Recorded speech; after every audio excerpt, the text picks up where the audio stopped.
सभापति महोदय, मैं आपका बहुत धन्यवाद देना चाहता हूं कि आपने मुझे भारत के राष्ट्रपति जी के भाषण पर बोलने का मौका दिया है। मुझसे पहले इस देश के बहुत ही सीनियर नेता और जम्मू कश्मीर के कई बार मुख्यमंत्री रहे, उन्होंने बहुत ही भावनात्मक बातें कही और इतनी इमोशनल बातें कही उन्होंने। वो हमारे भारत की पहचान है। हमारे भारत की यही पहचान है कि हम गंगा जमुनी तहजीब के साथ मिलकर के रहते हैं। हमारी जो तहजीब है वो मिली जुली तहजीब है। हम सदियों से एक साथ रहे हैं मिलकर के। ये हमारे भारत की पहचान है और अगर इससे किसी को खतरा पैदा होता है या इसको कोई तोड़ने का काम करता है, वो राजनीतिक लाभ लेने के लिए तोड़ने का काम करता है।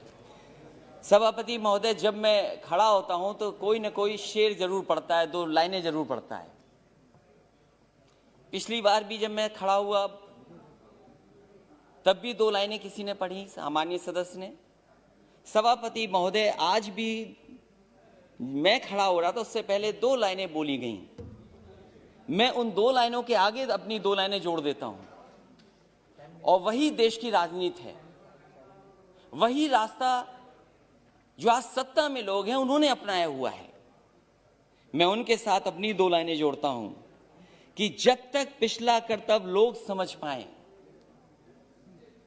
जब तक पिछला कर्तव्य लोग समझ पाए, एक तमाशा और खड़ा कर देता हूं।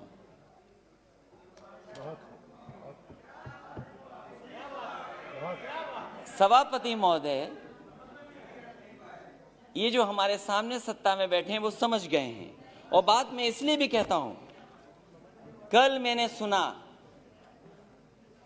कि एमएसपी था, एमएसपी है, एमएसपी रहेगा। ये केवल भाषण में है, जमीन पर नहीं है, किसान को नहीं मिल रहा। और अगर किसान को मिल रहा होता सभापति महोदय तो दिल्ली घेर करके किसान ऐसे नहीं बैठता। और ये जो किसान बैठे हैं, मैं उनको बधाई देता हूं। इन किसानों ने न केवल 2, 3, 4 स्टेट बल्कि पूरे देश के किसानों को जगाने का काम किया। मैं जिस प्रदेश से आता हूं सभापति महोदय, मैं इनसे जानना चाहता हूं कि उस प्रदेश की जनता ने 2 बार इनकी सरकार बनवाई है। 2014 में भी समर्थन मिला जनता का, 2019 में भी समर्थन मिला। मैं इनसे जानना चाहता हूं कि राष्ट्रपति अभिभाषण बोल रहे हैं, क्या जिस डिस्ट्रिक्ट से महामहिम राष्ट्रपति जी आते हैं, क्या उस डिस्ट्रिक्ट में एमएसपी किसानों को मिला है धान का कि नहीं मिला है? और जो लोग जो ये कह रहे हैं कि एमएसपी था, एमएसपी है, एमएसपी रहेगा, मैं उनसे जानना चाहता हूं, माननीय सदस्यों से पूछना चाहता हूं कि बताएं जहां से वो चुन करके आते हैं, उस जिले में किसानों को धान का एमएसपी मिला है कि नहीं मिला है? इनके बोलने से मिल गया, लेकिन मुझे खुशी है सभापति महोदय, ये जो बोल रहे हैं, ये देश सुन रहा है, किसान देख रहा है। जहां के राष्ट्रपति महोदय हैं उसके बगल का क्षेत्र हमारा है। न एमएसपी धान का मिला, न एमएसपी मक्के का मिला। और मैं तो कहता हूं माननीय सदस्यों से, आप तो सपना ये देख रहे हो, न जाने कितने साल सरकार में रहोगे, कितना बड़ा सपना देख रहे हो आप। और क्या आप जिनके नेतृत्व में चुनाव लड़ रहे हैं उनको सत्य नहीं बताना चाहते? आप अपने क्षेत्र में जाओ, क्या आपको एमएसपी दिला पाए हो किसी किसान को? तो बताओ हमें आप। और जहां तक केवल राष्ट्रपति महोदय, प्रधानमंत्री, वही नहीं, देश के डिफेंस मिनिस्टर भी वहीं से आते हैं। बताओ क्या मिला एमएसपी धान का? उसके बाद केवल यही नहीं है, न जाने कितने गवर्नर उत्तर प्रदेश से बनकर के दूसरे प्रदेश में बैठे हैं। क्या वो गवर्नर साहब अपने गांव में जाकर के नहीं पूछते, जिले में नहीं जानकारी करते? कि एमएसपी मिल रहा है कि नहीं मिल रहा उनको धान को। और मैं सभापति महोदय आपसे कहना चाहता हूं, ये भारतीय जनता पार्टी का नारा था कि हम किसानों की आय दोगुनी कर देंगे, और राष्ट्रपति महोदय के भाषण में भी लिखा है कि मेरी सरकार आज न सिर्फ एमएसपी पर रिकॉर्ड मात्रा में खरीद कर रही है, बल्कि खरीद केंद्रों की संख्या भी बढ़ा रही है। कहां खरीद केंद्र बने थे उत्तर प्रदेश में? मुझे खुशी है सरकार इन प्रयासों को, हमारे किसान अपने परिश्रम से और बढ़ा रहे हैं। और खाद्यान्न रिकॉर्ड,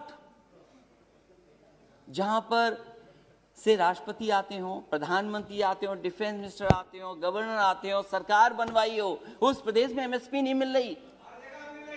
और क्या व्यवहार रहा है आपके, क्या व्यवहार रहा किसान, क्या व्यवहार है आपका, क्या व्यवहार रहा किसानों का?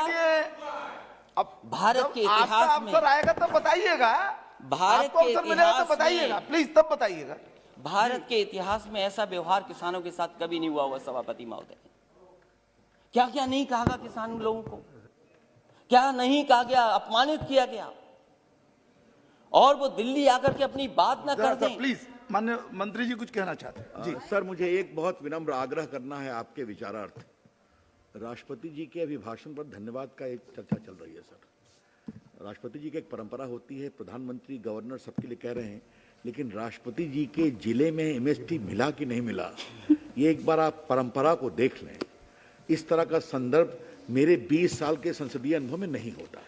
जी जी, वो भी मुख्यमंत्री रहे। आपने इंगित किया है, देख लेंगे। नहीं, मैं सभापति महोदय, अगर मंत्री जी ने ये बात, राष्ट्रपति का संदर्भ नहीं ले सकते हैं। सभापति महोदय, अगर ये सभापति महोदय अगर ये कोई संदर्भ में नहीं आए, लेकिन कम से कम हम जाने तो सही। ओके ओके, देख लेंगे, ओके ओके, देख लेंगे लिखा है। और प्लीज कंटिन्यू सर। राष्ट्रपति sir, that's all I have to say. स्वागत है, प्लीज बगल की स्वागत है, बैठ जाइए। वो मुख्यमंत्री रहे हैं, वो भी जानते हैं, मुख्यमंत्री रहे उत्तर प्रदेश के जी। ऐसा व्यवहार किसानों के साथ कभी नहीं हुआ, और कितना अपमानित किया गया उनको, क्या क्या कह करके नहीं बुलाया गया उनको। और ये जो तीनों कानून है वो केवल इतना चाहते हैं, जब ये सरकार कह रही हम किसानों के लिए कानून बना करके लाएं, अगर किसान उन कानून को नहीं स्वीकार कर रही है तो सरकार क्यों नहीं कानूनों को वापस लेती है?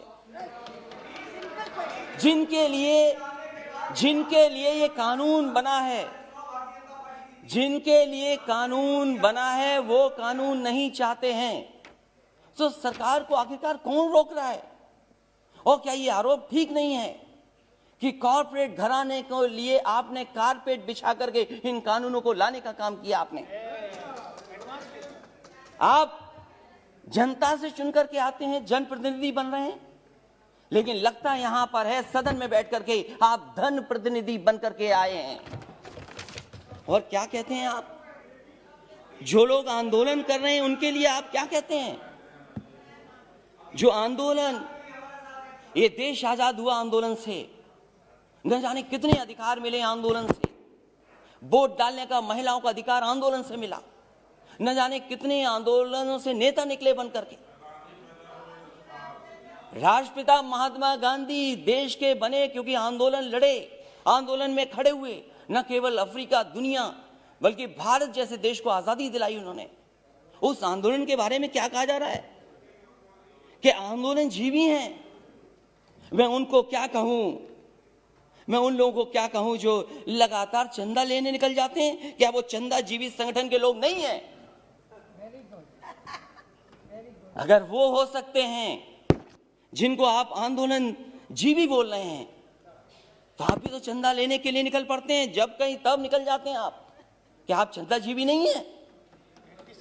और फिर आप कहते हो कि मंडी मॉडर्नाइज करेंगे, मंडी मॉडर्नाइज करेंगे, मंडी मॉडर्नाइज। अब बोलते रहिए आप। मैं सभापति महोदय मैं कहना चाहता हूं, मैंने पढ़ा कि हम मंडी को मॉडर्नाइज करेंगे, इंफ्रास्ट्रक्चर बनाएंगे। देश में सबसे बेहतरीन अगर एक्सप्रेस वे कहीं बना तो उत्तर प्रदेश में समाजवादी सरकार ने बनाया। और मैंने हमेशा कहा ये शहरों को जोड़ने के साथ साथ गांव को जोड़ता है। जहां शहरों की अर्थव्यवस्था को बेहतर करेगा, वहीं गांव की अर्थव्यवस्था को भी बेहतर बनाएगा। इसलिए उसके आसपास मैंने मंडियां बनाई, मैंने आलू की मंडी बनाई कन्नौज, फर्रुखाबाद, कानपुर देहात के आसपास के लोगों के लिए, एक मैनपुरी, इटावा और आसपास के लोगों के लिए अनाज की मंडी बनाई। अरे बाबा रामदेव जी से बहुत योगा सीखते हैं ये लोग, उन्हें भी मैंने 500 एकड़ जमीन दी एक मंडी बनाने के लिए, आम की मंडी बनाई। मैं इनसे जानना चाहता हूं, लाखों करोड़ों रुपए इन्होंने मंडियों के इंफ्रास्ट्रक्चर के लिए दिए थे, वो पैसा कहां चला गया? जितनी ईंट लगाई थी समाजवादी सरकार में, उससे आगे मंडियां नहीं बढ़ पाई, वहीं का वहीं काम रुका हुआ है। और फिर अभी प्रधानमंत्री जी गए थे, हमारा प्रदेश तो बहुत अच्छा प्रदेश है, अगर बड़ी चीज दिल्ली से बिके तो हमारे मुख्यमंत्री छोटी चीजें बेच देते हैं। समाजवादी सरकार में बना समाजवादी पूर्वांचल एक्सप्रेसवे जो बलिया गाजीपुर को जोड़ता है और आगे बिहार से लेकर के आगे लोगों को मदद करेगा, अलाइनमेंट समाजवादी सरकार का, लैंड एक्विजिशन समाजवादी सरकार की, और जो व्यवस्था दी थी मंडियों के लिए। मैं जानना चाहता हूं